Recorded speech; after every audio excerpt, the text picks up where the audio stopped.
مسجد الحرام مکۃ المکرمہ اور مسجد النبوی مدینہ المنورہ سے خطبے کا اردو ترجمہ کے لیے ہمارے سوشل نیٹ ورک کو فالو کرنا نہ بھولیں اور اپنے دوست احباب کے ساتھ بھی ضرور شیئر کیجیے۔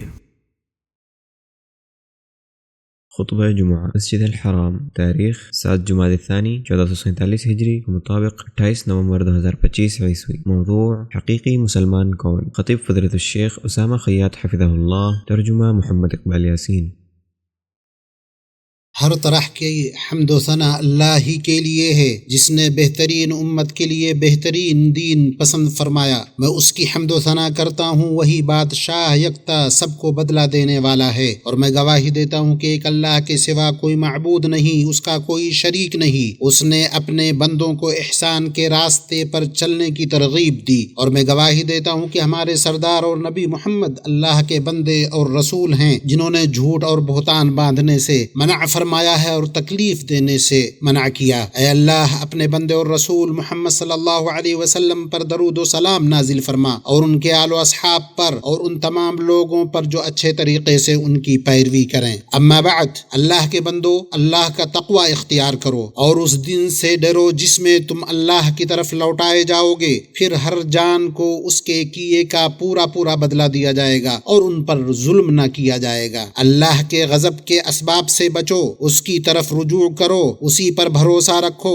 تمہارے لیے دنیا و آخرت میں بہتر انجام ہوگا۔ مسلمانوں، اس امت کے سلف صالحین اور اس کے بہترین لوگوں کے نقش قدم پر چلنا، اللہ کی رضا تک پہنچنے اور اس کے اولیاء اور برگزیدہ بندوں کی ہمسائیگی پانے اور عزت و اکرام والی دائمی رہائش گاہ جنت میں جانے کا بہترین راستہ ہے۔ اور اللہ تعالی نے اپنے چنیدہ رسول صلی اللہ علیہ وسلم کو بھی اپنے اسلاف انبیاء اور رسولوں کے نقش قدم پر چلنے اور جس حق کی اللہ نے انہیں ہدایت دی اور جن روشن دلائل اور ہدایت سے انہیں نوازا، ان کی پیروی کا حکم دیا۔ چنانچہ اللہ تعالی نے فرمایا، یہ وہ لوگ ہیں جنہیں اللہ نے ہدایت دی، تو آپ بھی انہی کے راستے کی پیروی کیجیے۔ ایمان والوں کے برگزیدہ افراد کی خوبصورت ترین صفات میں سے یہ ہے کہ وہ ہر راستے میں احسان کے طریقے پر چلنے کی پوری طرح کوشش کرتے ہیں، اور مومن مردوں اور عورتوں کو کسی بھی شکل یا کسی بھی صورت میں تکلیف پہنچانے کی ذلیل حرکت سے بچتے ہیں۔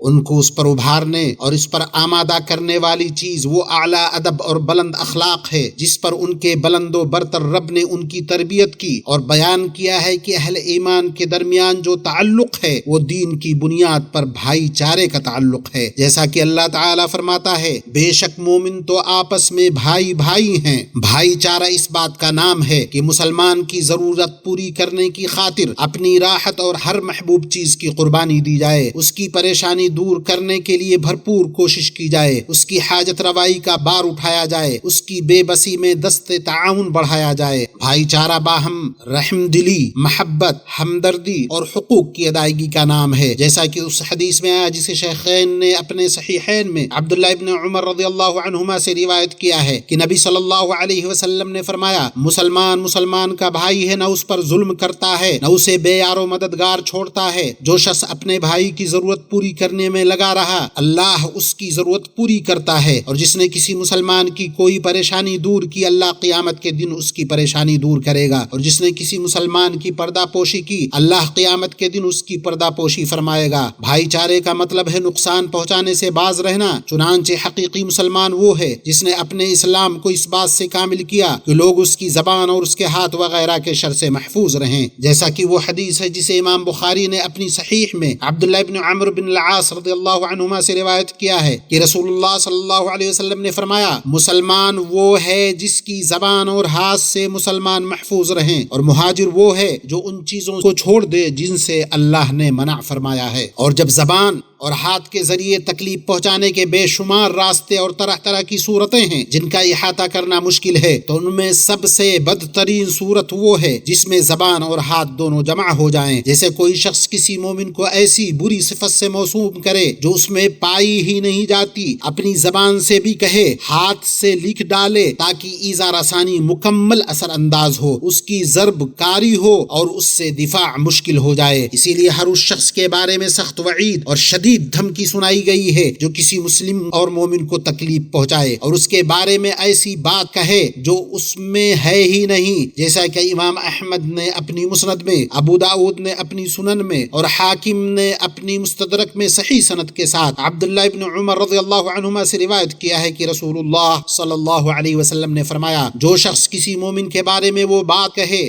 جو اس میں نہیں ہے تو اسے جہنمیوں کے پیپ میں قید رکھا جائے گا یہاں تک کہ وہ اپنی کہی ہوئی بات سے نکل آئے، اور اس بات سے نکلنے کا مطلب یہ ہے کہ انسان اس سے توبہ کرے اور جس کے بارے میں جھوٹ کہا تھا اس سے معافی طلب کر لے۔ یہ سزا اس لیے ہے کہ اس پر دو طرح کے عذاب جمع ہو جائیں، جہنم کی آگ میں جلنا اور اہل جہنم کی پیپ سے اذیت محسوس کرنا۔ اللہ ہمیں اس سے اپنی پناہ میں رکھے۔ اللہ کے بندو، اذیت رسانی کے سنگین ترین اسباب میں سے ایک سبب جھگڑے میں ضد اور ہٹ دھرمی ہے، اسی لیے ضدی اور ہٹ دھرم جھگڑالو شخص اللہ کے نزدیک سب سے ناپسندیدہ لوگوں میں سے ہے، جیسا کہ رسول خدا صلی اللہ علیہ وسلم کی صحیح حدیث میں آیا ہے، اور باطل پر جھگڑنے والے کے بارے میں سخت تنبیہ وارد ہوئی ہے جبکہ وہ جانتا ہو کہ وہ باطل پر ہے، جیسا کہ وہ حدیث جسے امام احمد نے اپنی مسند میں، ابو داؤد نے اپنی سنن میں صحیح سند کے ساتھ عبداللہ ابن عمر رضی اللہ عنہما سے روایت کیا ہے کہ رسول اللہ صلی اللہ علیہ وسلم نے فرمایا، اس میں الفاظ یہ ہیں، جو شخص باطل پر جھگڑا کرے جبکہ وہ جانتا ہو کہ وہ باطل پر ہے وہ اللہ کے غضب میں رہتا ہے یہاں تک کہ وہ اس سے باز نہ آ جائے، یعنی جب تک وہ اس غلط کام کو ترک نہ کر دے جس میں وہ پڑا ہوا تھا، اور جس کے ساتھ جہالت کا معاملہ کیا جائے اس پر لازم ہے کہ وہ اس جہالت کا جواب اسی طرح کی جہالت سے نہ دے۔ یہ تعامل اللہ کی فرما برداری کے جذبے سے ہو اور اس اندیشے کے باعث کہ کہیں ایسا عمل نہ ہو جائے جو مومن کی شان کے خلاف ہو، جسے رسول اکرم صلی اللہ علیہ وسلم نے اپنی زبان مبارک سے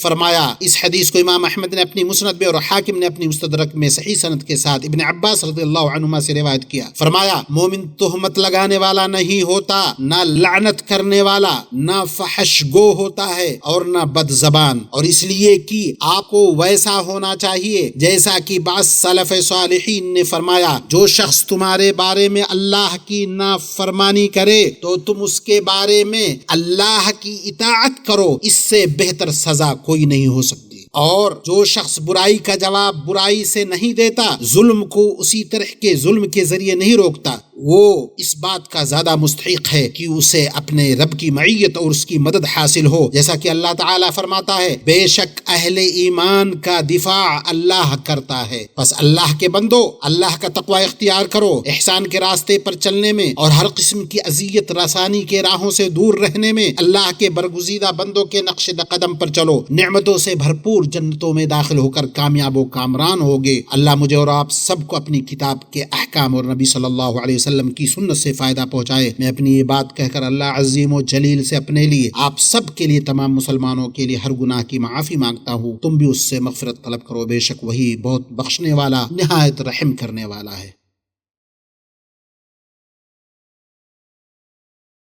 ہر طرح کی حمد و ثنا اللہ کے لیے ہے جس نے ٹھیک ٹھاک اندازہ کیا پھر سیدھی راہ دکھائی۔ میں اس پاک ذات کی حمد بیان کرتا ہوں، اسی کے لیے بہترین نام اور بلند ترین صفات ہیں۔ میں گواہی دیتا ہوں کہ اللہ کے سوا کوئی معبود برحق نہیں، وہ یکتا ہے، اس کا کوئی شریک نہیں، اور میں گواہی دیتا ہوں کہ ہمارے سردار اور نبی محمد اللہ کے بندے اور اس کے رسول ہیں۔ اے اللہ، اپنے بندے اور رسول محمد صلی اللہ علیہ وسلم پر، آپ کی آل اور آپ کے صحابہ پر درود و سلام نازل فرما۔ اما بعد، اے اللہ کے بندو، رسول صلی اللہ علیہ وسلم کے اس فرمان جسے امام بخاری اور امام مسلم نے صحیحین میں حضرت ابو ہریرہ رضی اللہ عنہ سے روایت کیا ہے کہ آپ صلی اللہ علیہ وسلم نے فرمایا، جو شخص اللہ اور آخرت کے دن پر ایمان رکھتا ہو اسے چاہیے کہ اچھی بات کہے یا خاموش رہے۔ یہ حدیث معاشرتی سلامتی کے درست اصولوں کو قائم کرتی ہے اور خوشحال زندگی کی بنیادیں رکھتی ہے۔ اچھی بات کہنا، پاکیزہ پاکیزہ کلمہ بولنا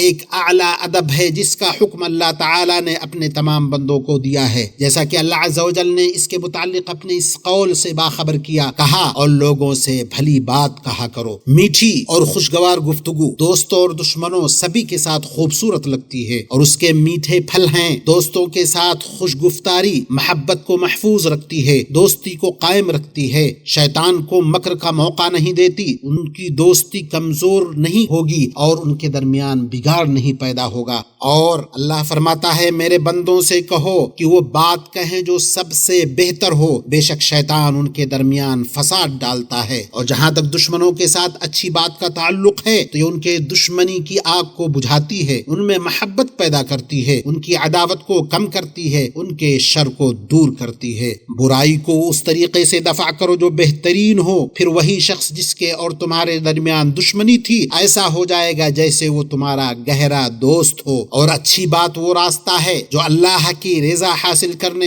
دائمی نعمت میں حصہ پانے کی طرف لے جاتی ہے، جیسا کہ رسول اللہ صلی اللہ علیہ وسلم نے بڑی واضح اور بلیغ عبارت میں فرمایا، قیامت کے دن مومن کی میزان میں اخلاق حسنہ سے بھاری کوئی چیز نہیں ہوگی، اللہ تعالی بے حیا اور بد زبان شخص سے نفرت کرتا ہے، اسے ترمذی نے روایت کیا ہے۔ اللہ کے بندو، اللہ سے ڈرو، ہمیشہ یاد رکھو کہ اللہ تعالی نے تمہیں خوشخبری دینے والے، ڈرانے والے روشن چراغ پر درود و سلام بھیجنے کا حکم دیا ہے۔ اللہ تعالی نے فرمایا، بے شک اللہ اور اس کے فرشتے نبی پر درود بھیجتے ہیں، اے ایمان والو تم بھی ان پر درود و سلام بھیجا کرو۔ اے اللہ اپنے بندے اور رسول محمد پر درود و سلام بھیج، اے اللہ ان کے چاروں خلفائے راشدین ابو بکر و عمر، عثمان و علی سے راضی ہو جائے، اے اللہ تو ان پر اسی طرح درود و سلام بھیج جیسا تو نے آل ابراہیم پر بھیجا، تو قابل تعریف اور بزرگی والا ہے۔ اے اللہ اپنے نبی صلی اللہ علیہ وسلم کے چاروں خلفائے راشدین ابو بکر و عمر اور عثمان و علی سے راضی ہو جائے، اور تمام اہل بیت، صحابہ، تابعین اور آپ کے ازواج مطہرات امہات المومنین سے، اور جو ان کے نقش قدم پر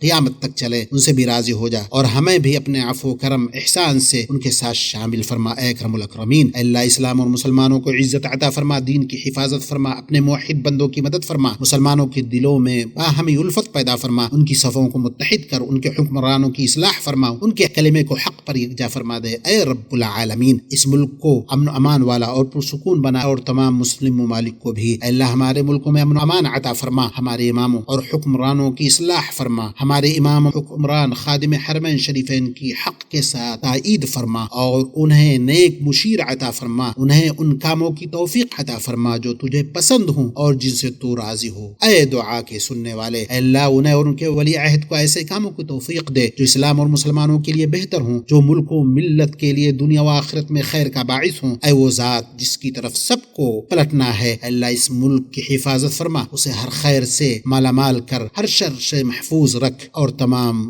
مسلمان ممالک کو بھی اے اللہ مسجد اقصی کو محفوظ رکھ۔ اے اللہ فلسطین کے مسلمانوں کی حفاظت فرما، اے اللہ ان کی حفاظت سامنے سے، پیچھے سے، دائیں سے، بائیں سے، اوپر سے فرما، اور ہم تیری عظمت کی پناہ لیتے ہیں کہ وہ نیچے سے پکڑ لیے جائیں۔ اے اللہ ان کا مددگار، پشت پناہ اور ناصر بن جائے۔ اللہ ان کے بھوکوں کو کھانا کھلا، ان کے بے لباس کو کپڑا پہنا، ان کے زخمیوں کو شفا دے۔ اے اللہ ان کے مقتولین کا اجر شہادت میں لکھ دے۔ اے جلال و عظمت والے رب، تو ہی ان کے اور ہمارے دشمنوں سے نمٹنے والا ہے۔ اے اللہ ہمارے دین کی اصلاح فرما جو ہمارے تمام معاملات کی حفاظت کا ضامن ہے۔ اے اللہ ہماری دنیا کو سنوار دے جس میں ہمارا جینا ہے، اے اللہ ہماری آخرت کو بہتر بنا دے جو ہمارا انجام ہے، اور زندگی کو ہمارے لیے ہر خیر میں اضافہ کا باعث بنا، اور موت کو ہمارے لیے ہر شر سے راحت کا ذریعہ بنا۔ اے اللہ ہمارے نفس کو تقوی عطا فرما، اسے پاکیزہ بنا، تو ہی سب سے بہتر اسے پاک کرنے والا، تو ہی اس کا نگہبان اور مولا ہے۔ اے اللہ ہمارے تمام امور کا انجام اچھا فرما، ہمیں دنیا کی رسوائی اور آخرت کے عذاب سے بچا۔ اے اللہ ہم تیری نعمت کے زائل ہونے سے، تیری عافیت کے بدلنے سے، تیری اچانک پکڑ سے، اور